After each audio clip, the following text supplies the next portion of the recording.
श्री शिवाय नमस्तुभयम। दोस्तों, आप सभी लोग जानते हैं कि 17 सितंबर 2024 के दिन यहां पर भाद्रपद महीने का मंगलवार अनंत चतुर्दशी व्रत पड़ रही है। दोस्तों, यह जो मंगलवार है भाद्रपद महीने में पड़ने वाला सबसे बड़ा अनंत चतुर्दशी व्रत है, क्योंकि यह भाद्रपद महीने में पड़ रहा है, जिसका बहुत ही बड़ा और विशेष महत्व होता है। और ऐसा दिन पूरे साल में सिर्फ एक ही बार आता है।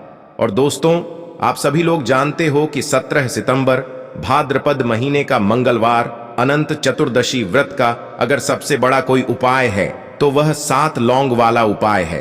तो दोस्तों, इस भाद्रपद माह के पहले मंगलवार अनंत चतुर्दशी व्रत के दिन आप लोगों को इस 7 लौंग वाला उपाय को जरूर करना है। बहुत सारे लोग होंगे जिन लोगों ने इस उपाय को ना किया हो, मतलब पूरा साल निकल गया और उन्होंने किसी भी दिन इस 7 लौंग वाला उपाय को ना किया हो। पर दोस्तों, आपके पास एक आखिरी मौका बचा हुआ है, जो कि 17 सितंबर मंगलवार अनंत चतुर्दशी व्रत के दिन। तो इस दिन आप लोगों को इस वाले उपाय को जरूर कर लेना है, भले ही आपने पूरे साल भर अभी तक इस उपाय को ना किया हो। पर अगर आपने इस भाद्रपद महीने के मंगलवार अनंत चतुर्दशी व्रत के दिन अगर इस वाले उपाय को कर लिया, तो आपको इस उपाय को करने का वह फल मिलेगा जिसकी आपने कभी कल्पना भी नहीं करी होगी। इसीलिए आप लोग इस वाले उपाय को एक बार जरूर कर लेना, ताकि आप लोगों के हाथ से यह मौका ना जा सके और आपको इस उपाय को करने का फल मिल सके। दोस्तों, यह उपाय पंडित जी ने अपनी अभी की ही शिव महापुराण की कथा में बताया है, जिस उपाय को आज हम आपको बहुत अच्छे से समझाने वाले हैं। इस वीडियो को देखने के बाद इस उपाय को समझने के लिए आपको कोई और वीडियो को देखने की जरूरत नहीं पड़ेगी। तो चलिए दोस्तों, उपाय को शुरू करते हैं। देखिए, यह भाद्रपद महीने के मंगलवार अनंत चतुर्दशी व्रत के दिन यह इतना खास होता है, इतना महत्वपूर्ण होता है। देखा है, कभी कभी बड़े बड़े पूजा पाठ अनुष्ठान से जो मनोकामना पूर्ण नहीं होते, वह भाद्रपद महीने के दिन एक छोटे से उपाय करने से ही आपकी मनोकामना पूर्ण हो जाती है। और बहुत सारे लोगों ने इस उपाय को किया भी है और उनको इस उपाय को करने का फल भी जरूर मिला है। अगर आप लोग भी इस उपाय को करना चाहते हैं तो आप इस उपाय को पहले अच्छे से समझ लेना, सुन लेना, उसके बाद करना। आपको इस उपाय का फल जरूर मिलेगा। और इस उपाय को कर लेने से आपके घर में चाहे किसी भी प्रकार की दुख और समस्या क्यों ना चल रही हो, आपको उसका कारण भी नहीं पता है कि भाई यह समस्या किस कारण से चल रही है। उसका कुछ भी कारण हो सकता है, जैसे कि दोष हो सकता है या किसी भी तरह का मंगल दोष भी हो सकता है। तो इस दिन आप लोगों को 7 लौंग वाला उपाय कर लेना है। यह एक ऐसा उपाय है जिस उपाय को अगर किसी विशेष दिन पर किया जाए तो भाई उस विशेष दिन का जो है वह तो हमें मिलता ही मिलता है, पर हमने उस दिन पर इस उपाय को किया है तो हमें उससे भी बड़ा फल मिलता है, और फल बहुत जल्दी मिलता है, क्योंकि आप इस उपाय को बहुत ही बड़े और विशेष दिन पर कर रहे हो। तो चलिए अब उपाय के बारे में बात करते हैं। लेकिन उससे पहले आप लोगों को यह जानना आवश्यक है कि आखिर यह उपाय किस समय करना है, किसको करना है और कैसे करना है। तो चलिए हम आगे आपको वीडियो में एक एक करके बता देते हैं। लेकिन उससे पहले अगर आप लोग हमारे चैनल पर नए हैं तो हमारे चैनल को सब्सक्राइब कर लेना और इस वीडियो को लाइक करके कमेंट बॉक्स में श्री शिवाय नमस्तुभ्यम ओम नमः शिवाय जरूर टाइप कर देना। तो दोस्तों, इस 7 लौंग वाला उपाय को हमें इस मंगलवार अनंत चतुर्दशी व्रत के दिन कैसे करना है, किसको करना है, किस समय करना है और कहां पर करना है, यह सारे सवालों के जवाब आपको इस वीडियो में मिल जाएंगे। और जो यह वीडियो देखेगा भाई, उसको 7 लौंग वाला उपाय जरूर करना चाहिए, क्योंकि इस दिन एक लौंग का भी बहुत ही बड़ा और विशेष महत्व होता है। और जब बात आ जाए 7 लौंग की, तो यह सोने पे सुहागा वाली बात हो जाती है और यह एक बहुत ही बड़ा उपाय हो जाता है इस भाद्रपद मंगलवार अनंत चतुर्दशी व्रत का। तो अब दोस्तों, इस 7 लौंग वाला उपाय को आखिर करना किसको है, सबसे पहले हम लोग वह बात जान लेते हैं।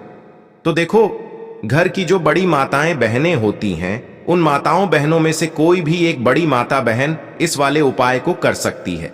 और दोस्तों, अगर आप चाहे तो अपने घर में से सभी सदस्यों को भी इस उपाय को करवा सकते हैं। अगर किसी व्यक्ति की खुद की कोई मनोकामना है, खुद की कोई दुख और परेशानी है जो कि वह अपने लिए ही करना चाहता है, इस वाले उपाय को तो वह खुद अपने लिए भी कर सकता है। बाकी अगर कोई घर में से ऐसा है जो कि अपने पूरे घर परिवार की सुख और शांति के लिए यह वाला उपाय करना चाहता है, तो भाई वह भी कर सकता है, उसमें भी कोई दिक्कत वाली बात नहीं है। कहने का मतलब यह है कि इस उपाय को हर एक सदस्य भी कर सकता है और पूरे घर परिवार के सदस्य के लिए घर की बड़ी माताओं बहनों में से कोई एक माता बहन भी कर सकती है। माताएं बहनें अगर घर में उपस्थित ना हो या वह यह वाला उपाय ना कर पा रही हो, तो फिर घर का कोई बड़ा सदस्य भी इस 7 लौंग वाला उपाय को कर सकता है, चाहे फिर वह पुरुष ही क्यों ना हो, उसमें कोई भी दिक्कत वाली बात नहीं है। 7 लौंग वाला उपाय को, आखिर इस उपाय को हमें किस समय करना है? सुबह के समय करना है कि शाम के समय करना है? तो देखो, इस वाले उपाय को आप लोग सुबह के समय भी कर सकते हो और शाम के समय प्रदोष काल में भी कर सकते हो। अब अगर आप पूछो कि भाई सबसे उत्तम समय कौन सा रहेगा इस 7 लौंग वाला उपाय को करने का, तो हम आपसे बस यही कहेंगे कि इस उपाय को आप सुबह के समय करेंगे तो ज्यादा बेहतर होगा। बाकी अगर प्रदोष काल शाम के समय भी करेंगे तो भी अच्छा होगा, उसमें कोई भी दिक्कत वाली बात नहीं है। तो अब दोस्तों, जो अगली सबसे बड़ी और महत्वपूर्ण बात आती है वह यह आती है कि सुबह अगर हम उपाय को करेंगे तो हमें कितने बजे से लेकर कितने बजे तक के बीच में करना है, और शाम के समय प्रदोष काल में करेंगे तो हमें कितने बजे से लेकर कितने बजे के बीच में करना है। तो देखो, सुबह जितनी जल्दी हो सके आप उपाय को करने की कोशिश करना। बाकी अगर किसी कारणवश लेट भी हो जाओ, थोड़ी देर भी हो जाए, तो 10 या 12 बजे तक भी आप उपाय कर लेना, पर 12 बजे से ज्यादा देरी ना हो, ठीक है? इस बात का ध्यान रखना। उसके बाद में दोस्तों, अगर शाम के समय प्रदोष काल की बात करें, प्रदोष काल का जो समय होता है वह शाम के 6 बजे से शुरू हो जाता है। मतलब शाम के 6 बजे से लेकर 7 बजे के बीच का जो समय होता है, यह समय प्रदोष काल का समय होता है। तो आप इस उपाय को 7 या 8 बजे के बीच में भी कर सकते हो। मतलब शाम के 6 बजे से रात 8 बजे के बीच में आप कभी भी इस वाले उपाय को कर सकते हो, उसमें कोई भी दिक्कत वाली बात नहीं है। तो देखिए, अनंत चतुर्दशी का जो दिन होता है, इस दिन अगर आप यह 7 लौंग का उपाय कर लेते हैं तो ऐसा समझ लीजिए कि कितनी भी बड़ी नजर दोस्त घर में हो या फिर आपका शत्रु कितना भी बड़ा हो, आप चाहे कितने भी लंबे समय से परेशान हैं, ऐसा समझ लीजिए कि शत्रु आपके बिल्कुल शांत हो जाएंगे, आपका कुछ बिगाड़ नहीं पाएंगे। और दूसरी चीज की कितनी भी बड़ी नजर आपके घर को लगी है, आपके पैसे को लगी है, तुरंत के तुरंत वो नजर दूर होगी, जिसके बाद आपके जीवन के जितने भी दुख हैं, जो कष्ट हैं, वह आपके जीवन से दूर हो जाएंगे। तो अनंत चतुर्दशी, जैसा कि नाम से ही स्पष्ट हो रहा है, अनंत रूपों की, भगवान श्री हरि विष्णु के अनंत रूपों की इस दिन पूजा अर्चना की जाती है। उसी में से एक उपाय आपको बताएंगे जो कि 7 लौंग से आपको अपने घर पर करना है, और यह उपाय आपके जीवन में चमत्कार का काम करेगा।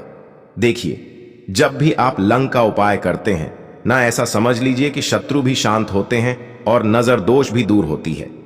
सबसे बड़ी बात कि आपके घर में पैसा आना शुरू हो जाता है, कर्जे जैसी समस्याएं दूर हो जाती हैं, घर में जो आपके धन की बर्बादी हो रही होती है वह बर्बादी रुक जाती है। तो बहुत ही उत्तम उपाय आज की वीडियो में आपको बताएंगे, और यह जो मौका आया है अनंत चतुर्दशी का, इसे बिल्कुल जाने ना दें और इस उपाय को आप अपने घर पर जरूर करें। आपके चाहे तो गुप्त शत्रु हैं या सामने से कोई व्यक्ति शत्रु है, कुछ भी आपका नहीं बिगाड़ पाएंगे। जब 7 लौंग का उपाय आप अनंत चतुर्दशी के दिन अपने घर पर करेंगे, इसी के साथ कुछ और ऐसे उपाय आपको बताएंगे जिससे कि आपकी मनोकामना भी पूरी होगी और आपके धन में कोई रुकावट नहीं आएगी। बहुत बार होता है कि धन आ रहा होता है घर में और अचानक से धन की कमी आने लगती है, या धन को किसी की नजर लग जाती है। ऐसा लगता है घर में ही किसी ने कुछ करा दिया है, पता नहीं काम को या व्यापार को किसकी नजर लग गई है कि कुछ समझ नहीं आ रहा है। तो ऐसा समझ लीजिए कि हर समस्या का हल आपको आज की वीडियो में मिल जाएगा। तो बात कर लेते हैं। सबसे पहले उपाय की 7 लौंग और 1 कपूर आपको अपने घर में किस जगह पर जलाना है, और कैसे यह 7 लौंग आपके शत्रुओं से आपको छुटकारा दिलाएंगे। साथ ही साथ नजर दोष बिल्कुल आपके घर से दूर हो जाएगी और श्री हरिवि के आशीर्वाद से आपके घर में धन की वर्षा होगी। कभी भी आपको ना तो अपने जीवन में धन को लेकर परेशान होना पड़ेगा, ना ही आपके जीवन में कभी शत्रु आपको परेशान करेंगे और ना ही किसी की नजर आपको परेशान करेगी। तो बात कर लेते हैं कि यह उपाय आपको किस दिन करना है। तो अनंत चतुर्दशी के दिन करना है। अब किस समय करना है? तो देखिए, सुबह में भी उपाय आप कर सकते हैं, शाम को भी उपाय आप कर सकते हैं। शाम के समय में कर लेते हैं तो और ज्यादा उत्तम है। अब देखिए, यहां पर आपको कोई छोटा सा कलश लेना है, ठीक है ना। मिट्टी का कलश अगर आपके पास है तो छोटा सा मिट्टी का कलश ले लें, या मिट्टी का दीपक भी यहां पर आप ले सकते हैं। उसके अंदर आपको सबसे पहले 7 फूल वाली लौंग रखनी है। एक भी लौंग टूटी हुई ना हो, खंडित ना हो, इस चीज का आपको पूरा पूरा ध्यान रखना है, ठीक है ना। अब आपको क्या करना है, इसके अंदर एक कपूर डालना है।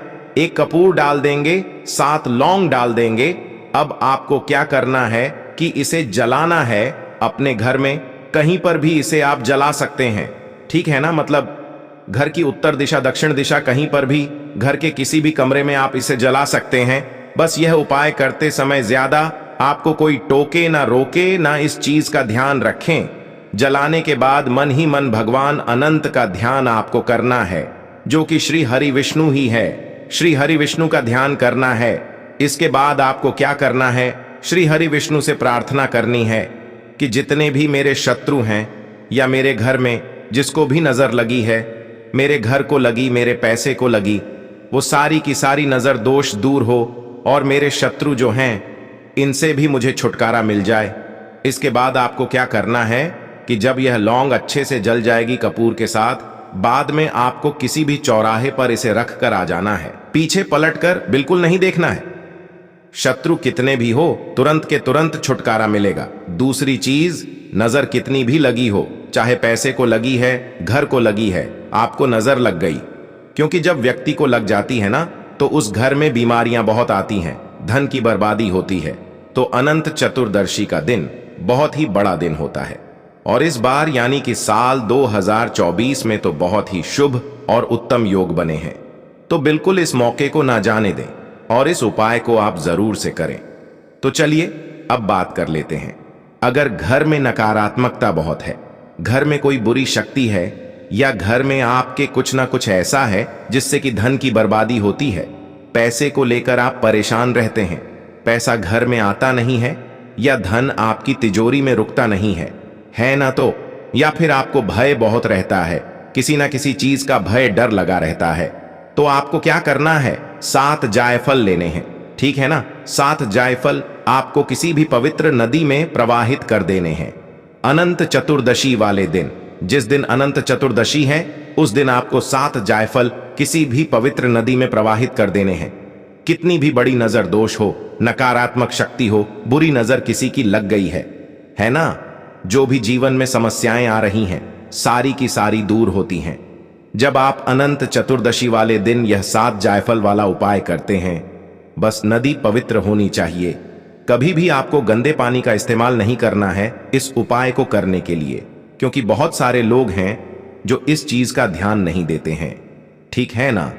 तो यह उपाय तभी सफल होता है जब आप पवित्र नदी में इन 7 जायफलों को प्रवाहित करते हैं, तो नजर दोष भी दूर होगी और आपके घर में धन आना भी शुरू होगा। आपके पैसे को अगर नजर लगी है वह भी दूर होगी, क्योंकि यह 7 जायफल का उपाय बहुत ही महत्वपूर्ण है। देखिए, 7 की जो संख्या होती है ना, यह बहुत महत्वपूर्ण होती है अनंत चतुर्दशी वाले दिन। और कोई भी चीज आप 7 संख्या में लेकर, चाहे तो लौंग 7 ले रहे हैं, जायफल 7 ले रहे हैं, उसका उपाय करते हैं, तो आपके जीवन में चमत्कार होता है। बस पूरी सच्ची श्रद्धा से आपको उपाय करना होता है। अब बात कर लेते हैं अपने तीसरे उपाय की। एक ऐसा उपाय जो हमेशा आपकी रक्षा करेगा। इस उपाय को करने से कोई शत्रु आपका कुछ बिगाड़ नहीं पाएगा, नजर दोष कभी आपको नहीं लगेगी, और जीवन में हर प्रकार का सुख आपको मिलेगा। अनंत सुख, अनंत धन, मतलब इतना पैसा कि उसे संभालने के लिए भी आपको सोचना पड़ेगा। देखिए, श्री हरि विष्णु की कृपा जब किसी को मिलती है ना, तो इस तरह से मिलती है कि उसके जीवन में धन, सुख, समृद्धि, वैभव, मान, सम्मान, ये सब कुछ उसे बहुत ही आसानी से मिल जाता है। क्योंकि श्री हरि विष्णु की लीला ऐसी ही होती है, जब किसी पर यह प्रसन्न हो जाए, है ना, तो ऐसा समझ लीजिए उसके घर को अन्न से, धन से, सुख से, वैभव से, सबसे भर देते हैं। साथ ही साथ शत्रु कभी नहीं आपका कुछ बिगाड़ पाएंगे। जब तीसरा उपाय ये कर लेंगे, उपाय बहुत ही उत्तम है, जरूर से इस उपाय को आप करें। कभी नजर दोष भी आपको नहीं लगेगी, लगी है तो तुरंत दूर होगी। अब करना क्या है, एक लाल रंग का धागा आपको लेना है। यहां पर आप मौली धागा भी ले सकते हैं। लाल रंग का धागा लेंगे। कितना बड़ा लेना है? इतना बड़ा लेना है कि आपकी कलाई पर बंध जाए, ठीक है ना। अब आपको क्या करना है, अपने घर के मंदिर में बैठ जाना है और इस धागे के अंदर 7 गांठ लगानी है। हर गांठ के ऊपर आपको बोलना है ओम अनंत देवाय नमः, ठीक है ना। मंत्र फिर से बता रहे हैं, ओम अनंत देवाय नमः। इस मंत्र को आपको बोलना है। हर गांठ लगाते हुए 7 गांठ लगा लेंगे। इसके बाद एक देसी घी का दीपक अपने घर के मंदिर में आपको जलाना है, श्री हरि विष्णु के सामने और माता लक्ष्मी के सामने। अब भगवान विष्णु से आपको प्रार्थना करनी है कि मेरे जितने भी शत्रु हैं या जो भी मुझे नजर दोष लगती है, यह मेरे धन को नजर लगती है, यह मेरे जीवन के जो दुख हैं, संकट हैं, कष्ट हैं, जिनसे मैं बाहर निकलना चाहता हूं, उनसे मुझे बाहर निकालिए और मेरी रक्षा करिए। आप तो हमेशा सबकी मनोकामना को पूरा करते हैं, मेरी मनोकामना को भी पूरा करिए। सच्ची श्रद्धा से प्रार्थना कर लेना श्री हरि विष्णु से। और जो धागा जिसमें आपने 7 गांठ लगाई हैं, दीपक की लौ जो गर्माहट होती है, दीपक की उस गर्माहट को इस धागे के ऊपर आपको लेना है हाथों से, और फिर इसे आपको अपने हाथ में बांधना है, अपनी कलाई में। तो जितने भी पुरुष हैं और जो अविवाहित महिलाएं हैं जिनकी शादी नहीं हुई है, वो दाहिने हाथ में कलावे को बांधें, और जो विवाहित स्त्रियां हैं वह अपने बाएं हाथ की कलाई में। तो इस तरह से यह कलावा आपको अपने हाथ पर बांधना है। कभी भी आपके जीवन में किसी चीज की कमी नहीं होगी और अपने शत्रुओं से भी आपको छुटकारा मिल जाएगा। तो अनंत चतुर्दशी का दिन बहुत ही उत्तम होता है। इन उपायों को यदि आप करते हैं तो सुख इतना मिलता है कि आप संभाल नहीं पाते हैं। देखिए, नाम में ही आ रहा है ना, अनंत सब कुछ इतना मिलता है न कि आने वाली पीढ़ियां भी सुख ही सुख देखती हैं। तो दोस्तों, ये थे पूज्य गुरुजी द्वारा बताए गए कुछ बहुत ही खास उपाय। अगर आपको जानकारी अच्छी लगी हो तो वीडियो लाइक करिएगा। मिलते हैं फिर एक नए वीडियो के साथ। श्री शिवाय नमस्तुभयम।